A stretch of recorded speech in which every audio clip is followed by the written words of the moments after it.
We have as a group, it's just the four people, and any hype that can just get in the way of the music. The music's important.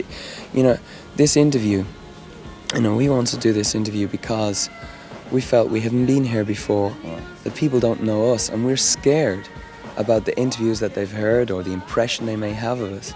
And I suppose the reason we agreed to do this interview, and we don't do many interviews, is to show people in some ways how anything we are. We're just jerks like everybody else. We're just, no manifesto. We've nothing to lay on people other than the music.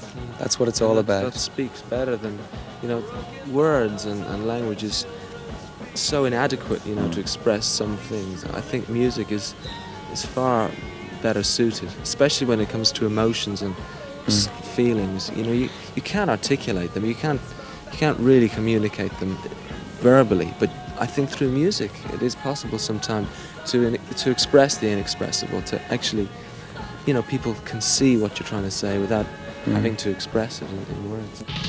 The last lines to Sunday Bloody Sunday are, and it's true, we are immune when fact is fiction and TV reality.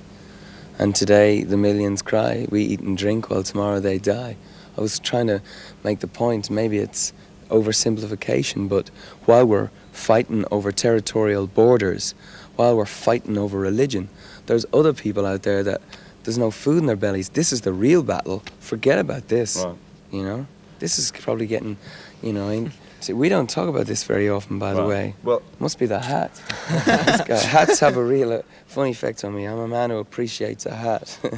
I had always felt that music should break down barriers rather than build them, and there was so many factions amongst people at that point, it was uniformed. I felt it was very conservative. I'm not into uniforms like, the suit and the tie bit that they were knocking, people were knocking. Well, they were replacing it with similar uniforms, be it, I'm into this type of music, I listen to this, I dance this way, I dress this way.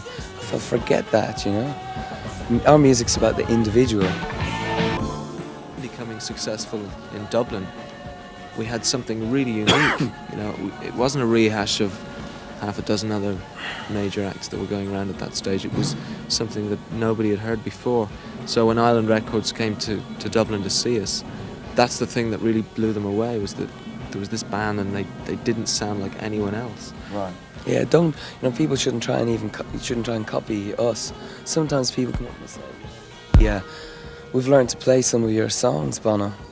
I say, forget about us, play your own songs. Right. And they say, but I've nothing to say. I say, well, say that. Tell me you've nothing to say. That's a song. I think that the point about the audience here is that although we haven't been here before, we appear to be established here. We've sold out all these shows here, and I think the great thing about that is that although we haven't met the people out there until we'd arrived, there was no inhibition. Right. It was basically, these are the guys, they've come here, and we're not going to put them on a test. Right. We know they're good, and we're going to enjoy it, and that was a great warmth to receive. Yeah. I mean, as well as that, we've got all the other cities to see. Right. Where are you from? Melbourne. See, we hear a lot of good things about Melbourne. Well, let's judge for yourself. Now listen, going back to the record side of things. This man's a different...